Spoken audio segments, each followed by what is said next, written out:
নমস্কার বন্ধুরা, বঙ্গজয়তে তোমাদের স্বাগত জানাই। সুনীল ছেত্রীকে নিয়ে আজকে বড় ফুটবলের আপডেট বেরিয়ে এসেছে। সেই ফুটবলের আপডেট আমি তোমাদেরকে দেবো। তার আগে বলবো আমার চ্যানেলকে বেশি করে লাইক, শেয়ার আর কমেন্ট করো।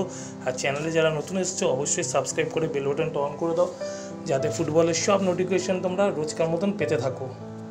সুনীল ছেত্রী ভারতীয় ফুটবলে এক তারকার নাম, এক উজ্জ্বল নক্ষত্র হচ্ছে সুনীল ছেত্রী। সেই সুনীল ছেত্রী ভারতের জাতীয় দল থেকে অবসর গ্রহণের সিদ্ধান্ত নিলেন আজ সকালবেলা। তিনি এক ভিডিও পোস্ট করেন এবং তিনি সেখানে বলেন যে আগামী 6 জুন বিশ্বকাপ কোয়ালিফায়ার ম্যাচ, যেটা যুবভারতী ক্রীড়াঙ্গনে হতে চলেছে ভারত এবং কুয়েতের মধ্যে, সেই ম্যাচই তার জাতীয় দলের শেষ ম্যাচ হতে চলেছে।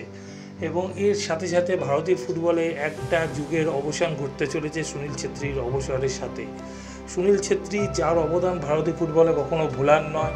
150 ম্যাচে 94খানা গোল আছে তার। ভারতীয় ফুটবলারদের মধ্যে এত গোল কেউ করতে পারেনি। আর 6টা গোল করলে সুনীল ছেত্রী সেঞ্চুরি করতে পারতেন, কিন্তু তার আগেই সুনীল ছেত্রী কিন্তু অবসরের ঘোষণা করলেন। সুনীল ছেত্রীর অবসানের সাথে সাথে একটা যুগের অবসান ঘটল। সুনীল ছেত্রীর অবদান জাতীয় দলের হয়ে প্রতিটা ভারতীয় ফুটবল প্রেমীদের মনের মণিকোঠায় গেঁথে থাকবে। সুনীল ছেত্রীকে প্রতিটা ভারতীয় ফুটবল প্রেমী খুব মিস করবে। আপাতত এইটুকুই। পরের ভিডিও নিয়ে খুব তাড়াতাড়ি তোমাদের কাছে হাজির হব। আগের ভিডিও যারা মিস করে গেছো তাদের জন্য ডেসক্রিপশন বক্সে লিঙ্ক দেওয়া থাকবে, তোমার লিঙ্ক ক্লিক করে আগের ভিডিও তোমরা দেখে নিতে পারো।